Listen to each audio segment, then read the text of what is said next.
There is a woman somewhere, perhaps in a dim apartment, perhaps in a quiet bedroom where the glow of a screen is the only light, who keeps returning to the same kind of message.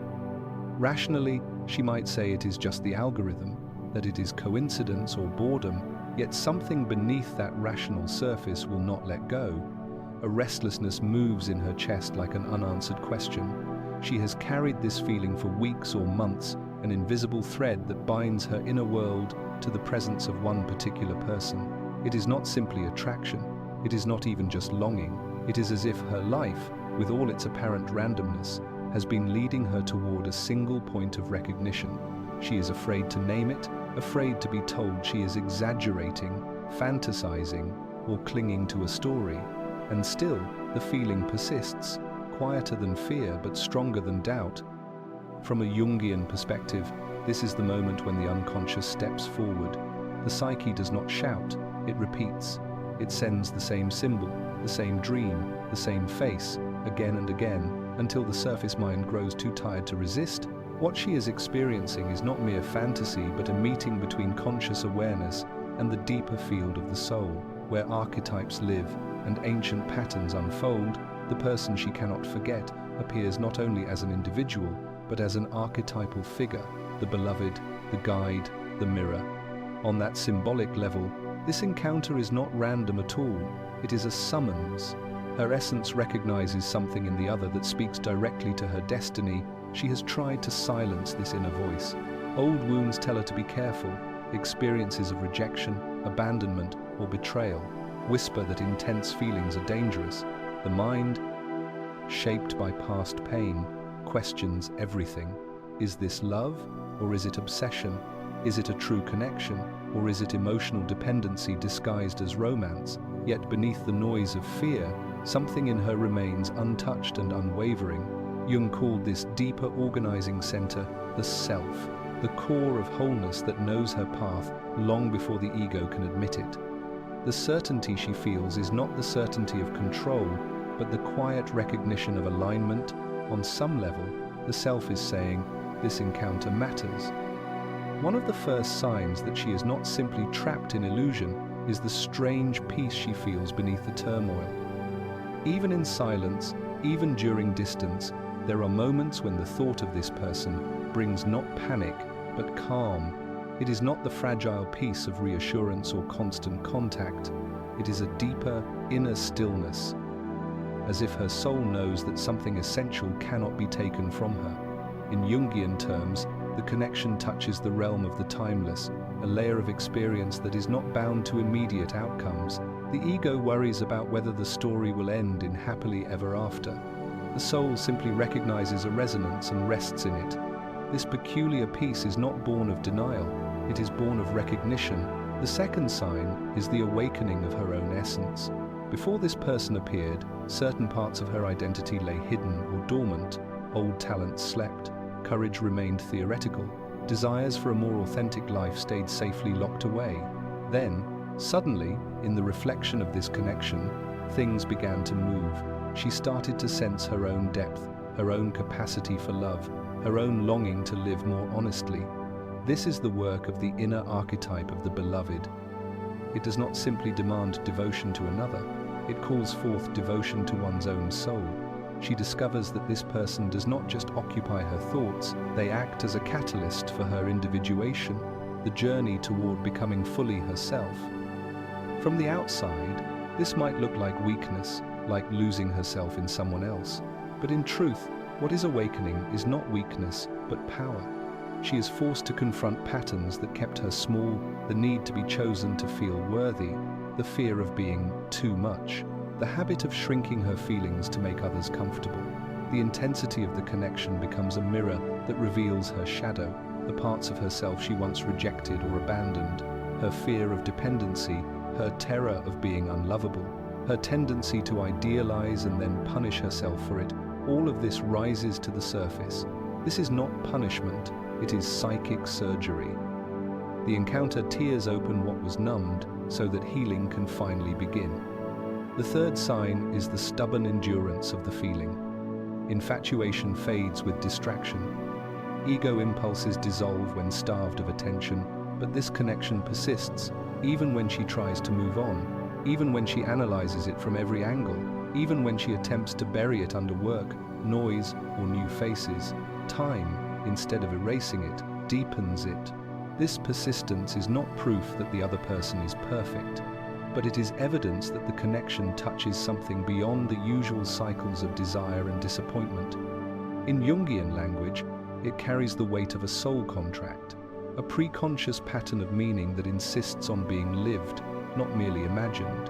And yet, if this bond is so real, so significant, why is there distance? Why silence? Why separation?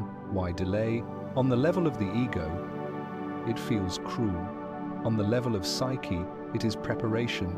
The universe, or if one prefers, the self, the inner organizing intelligence, does not unite two half-formed people in an energy as powerful as a true soul connection without first demanding growth. Without this, the relationship would become a battlefield of projections, each partner using the other as a screen for their unresolved wounds, each confusing control with love.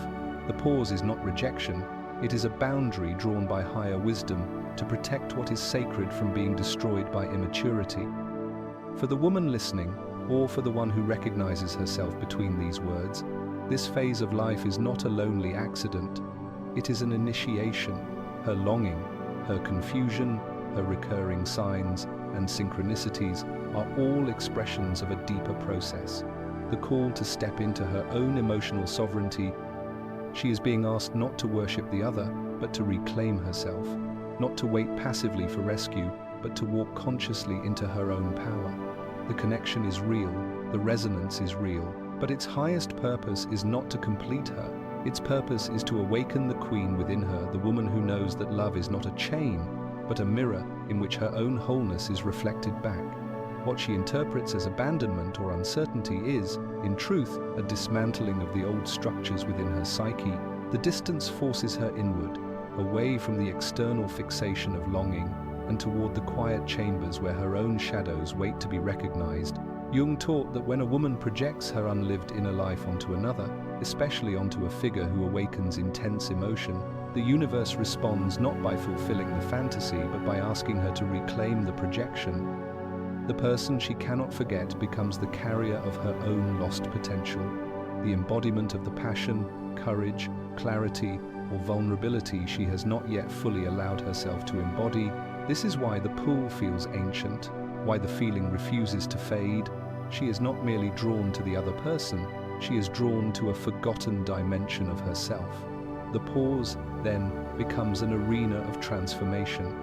In the silence, she begins to see how often she surrendered her power in past relationships, how quickly she abandoned her boundaries to avoid losing affection, how deeply she feared being left behind.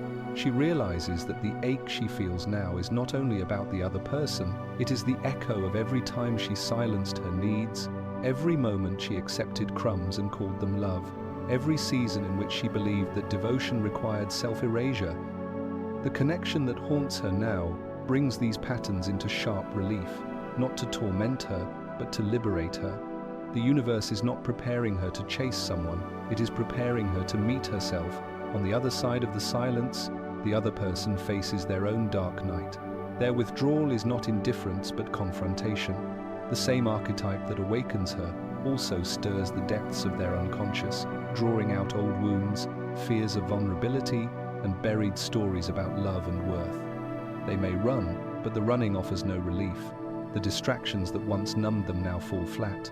Their ego, terrified of intimacy yet starving for connection, begins to crumble under the weight of its own defenses. They are learning the lesson she has already begun to grasp. No one outruns the truth of the soul. The universe gently but relentlessly dismantles the illusions that kept them safe but small, forcing them into an uncomfortable honesty with themselves. Yet her journey cannot revolve around their awakening.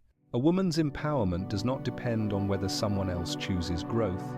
Her task is to continue the process of individuation, the slow, courageous descent into her own psyche, where she learns to tend her wounds rather than hide them. She begins to cultivate emotional sovereignty, an inner steadiness not dependent on validation or attention. She discovers that desire need not collapse into desperation, that longing does not require her to abandon herself. In this space of inner work, she starts to reorient her identity. She is no longer the one who waits anxiously on the edge of hope. She becomes the one who listens inward, who trusts her intuition without being enslaved by it, who honors her heart without sacrificing her dignity. As she deepens into herself, she encounters the archetype of the inner warrior, the fierce feminine presence that refuses to settle for half-hearted love or fragmented connection. This warrior is not cold or detached. She is discerning. She understands that true intimacy requires two whole people, not one whole person chasing the wounded half of another. She refuses to participate in dynamics that drain her spirit. She learns that she can love deeply while still holding her boundaries with grace. She recognizes that longing is not weakness, it is evidence that her heart is awake, but an awake heart does not kneel, it stands. In time, she sees the purpose of the separation for what it truly is, not a void, but a crucible, a place where the illusions die so the truth can emerge, a space in which she is shaped into a woman capable of holding love without losing herself. This evolution does not erase the connection, it clarifies it. What felt once like unbearable longing becomes a quieter, more anchored knowing. The fear of losing the other dissolves into the awareness that what is meant for her does not have to be chased. Her energy shifts from seeking to becoming, from waiting to unfolding, from hoping to embodying. The more she steps into her wholeness, the more the symbolic threads of destiny rearrange themselves around her. She feels it in her intuition, in her dreams, in the increasing synchronicities that echo through her days, and yet she no longer clings to these signs. She receives them, but she no longer depends on them. Her worth is no longer tied to whether someone returns. Her life is no longer suspended in expectation. She becomes magnetic precisely because she has stopped trying to attract. Her radiance grows not from what she hopes to gain, but from who she is becoming. In this transformation, the connection shifts from a source of torment to a mirror of her awakening. It still lives within her, but it no longer consumes her. She honors it without idolizing it. She feels it without fearing it. And in this newfound balance, she realizes something profound. The return of the other is no longer the center of her story. She is, as her center strengthens, something remarkable begins to unfold. She no longer interprets the silence as punishment. Instead, she recognizes it as a rite of passage orchestrated by a deeper intelligence within her psyche. The absence of the other person stops feeling like a wound and starts revealing itself as a catalyst, an initiation into self-trust. In Jungian terms, she begins integrating the animus, the inner masculine principle that governs clarity, direction, and agency. For most of her life, this inner figure had been projected outward onto others, especially onto the person whose presence stirred her so fiercely. Now, for the first time, she begins retrieving this projection. The qualities she once believed lived only in the other's strength, certainty, purpose, begin awakening within her. With each inner step, she dismantles the old belief that her fulfillment depends on someone else's presence, attention, or validation.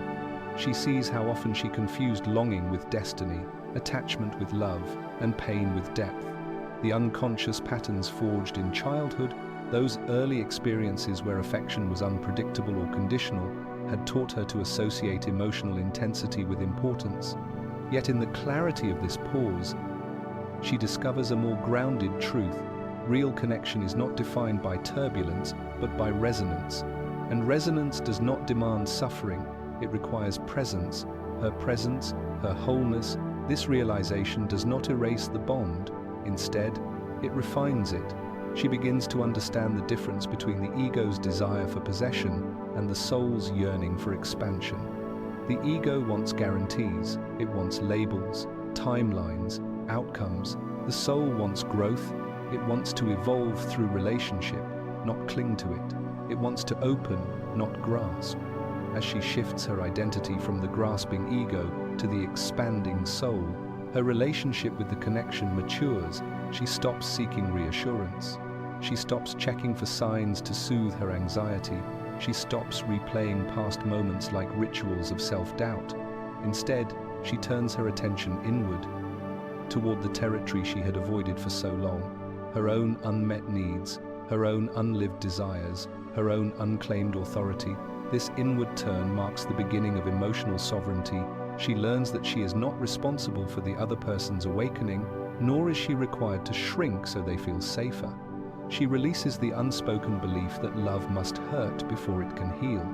The narrative she carried that she must prove herself worthy of someone's return begins to unravel. Worthiness is not a reward for patience. It is the foundation of consciousness. Love, she discovers, is not a transaction, it is an alignment. Meanwhile, in the unseen spaces of their life, the other person undergoes a parallel transformation. Though she cannot witness it directly, she intuits the shifts taking place behind their silence. Their previous strategies, avoidance, distraction, rationalization, begin to crumble under the weight of their own dissatisfaction. The emptiness they feel without her is not romantic longing alone, it is the confrontation with their own shadow. She had reflected back to them a version of themselves they were not yet ready to claim. Vulnerable, open-hearted, capable of depth, the distance forces them to face the protective armor they once believed necessary. Slowly, painfully, they begin to realize that what they fled was not her love, but their own fear of receiving it. This awakening, however, does not require her intervention. Her growth becomes the quiet permission for them to evolve at their own pace, and so the silence becomes spacious, no longer a void, but a field of becoming.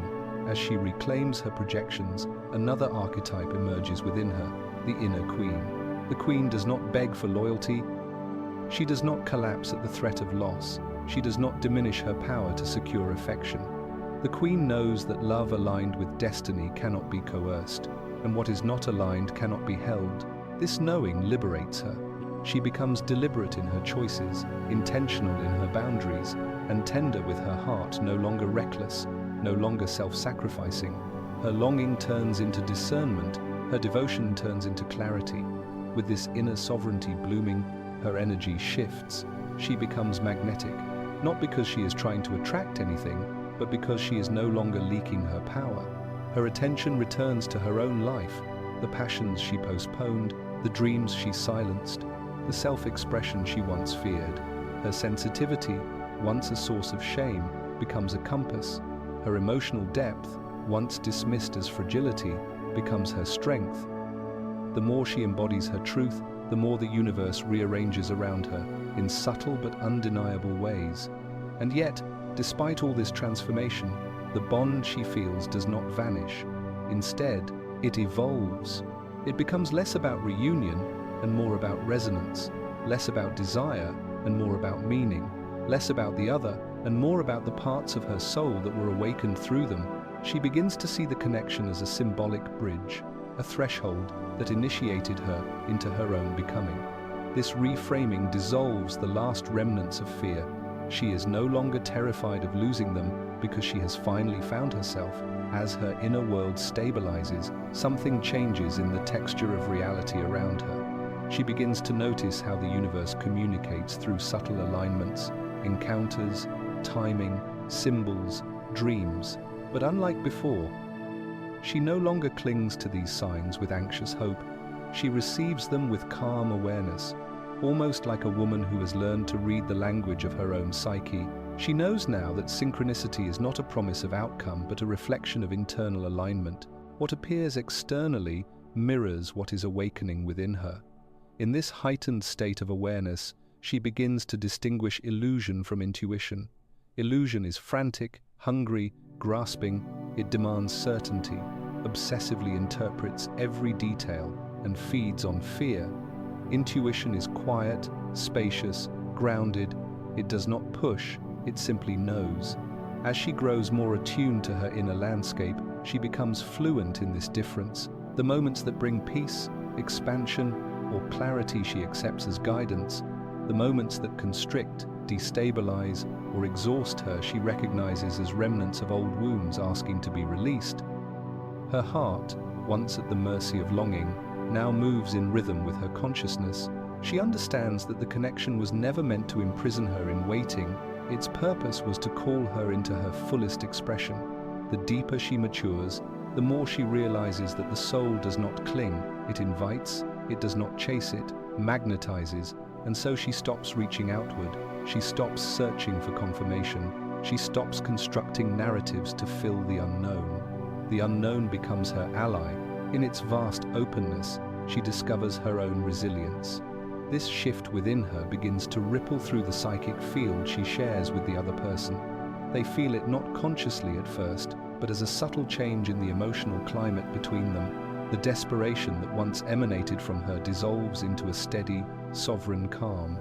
Her energy no longer pulls, it radiates, and this radiance awakens something in them that their ego had long suppressed, the recognition that she is no longer holding the connection from a place of need, but from a place of truth. The difference is profound. It challenges them, it unsettles them, it calls them. In their solitude, they confront what the connection has laid bare, their own resistance to vulnerability. Every strategy they once used to maintain distance, distraction, denial, detachment now loses its effectiveness.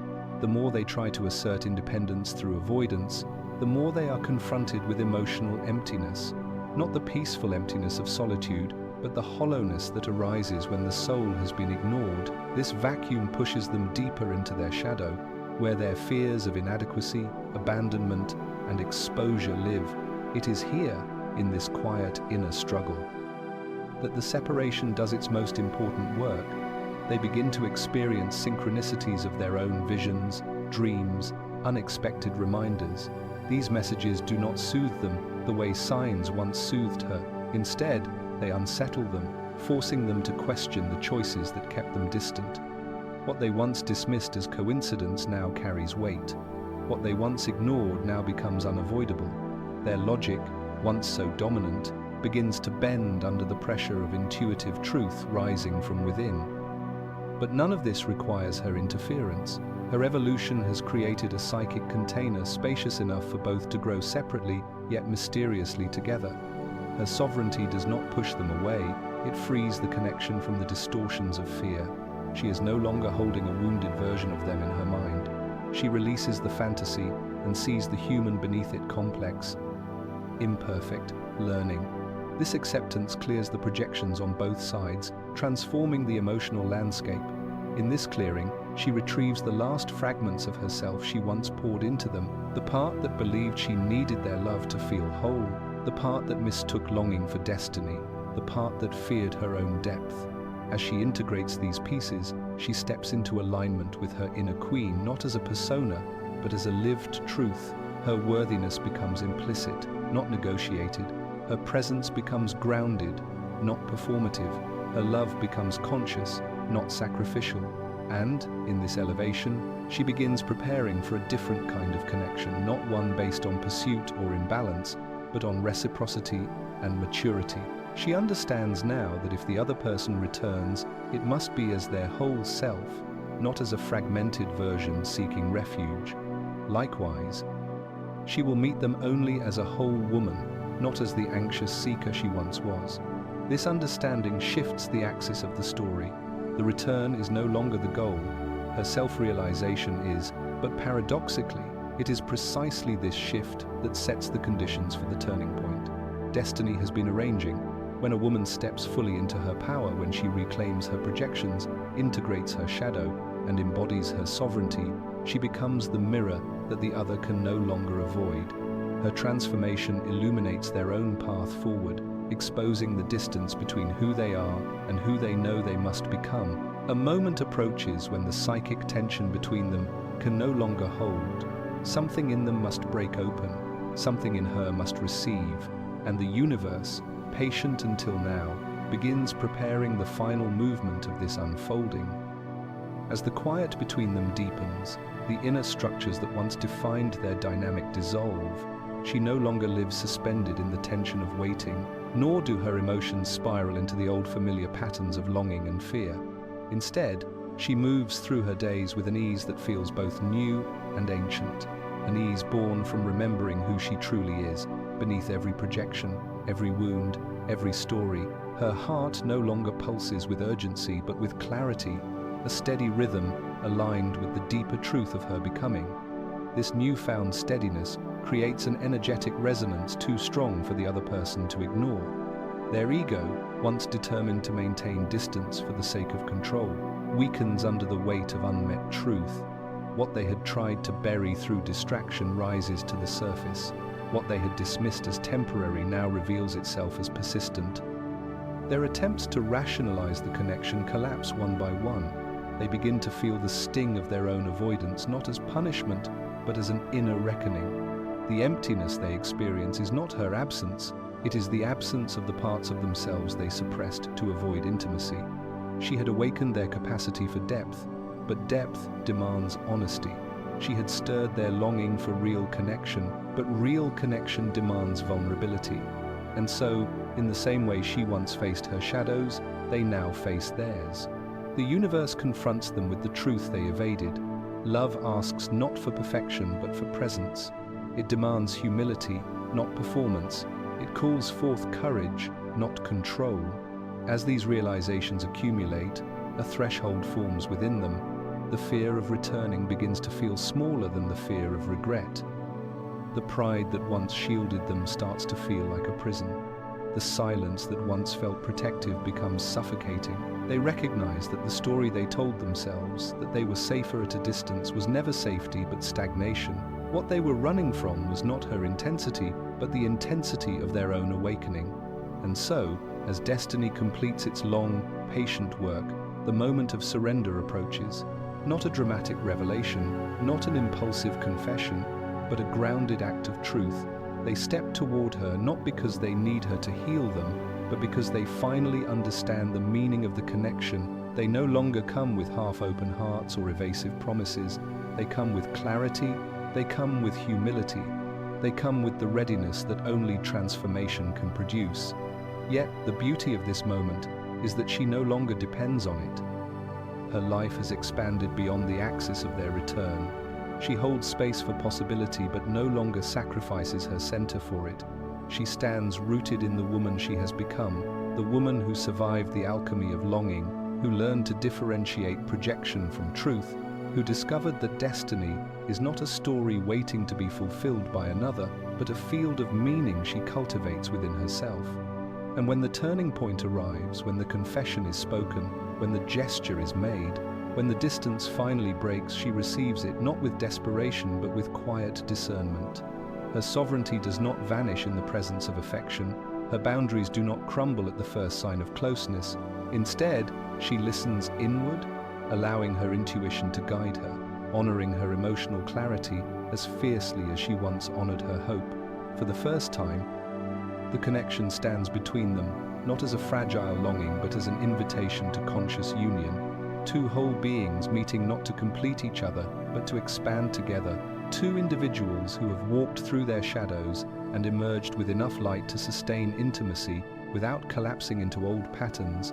This is the possibility destiny had been shaping all along, not the fantasy of romantic salvation, but the reality of mature, reciprocal, awakened love. Such a union does not erase their pasts, it transforms them. It becomes the living proof that distance was never abandonment, that longing was never delusion, that silence was never the end.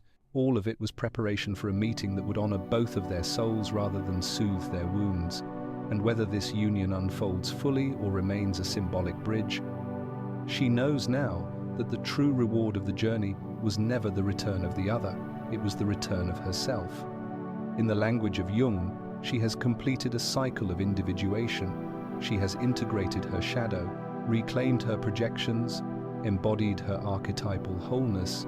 She has learned that love deepens not when one clings, but when one becomes. She understands that destiny is not a fixed outcome, but an evolving dance between inner truth and outward life. Whatever comes next, she stands ready, not as a seeker, but as a sovereign woman aligned with her own path. And so the final lesson remains simple and profound. The heart's deepest recognitions are not given to bind us to another, but to open us to ourselves. When love arrives, it awakens. When love withdraws, it teaches. When love returns, it transforms. And in every phase, the woman who walks the path becomes more whole, more conscious, and more capable of choosing from truth rather than fear. If this journey resonated with you, consider supporting the channel. Like, share, subscribe, and share your reflections in the comments below. Your voice adds to the collective story of awakening.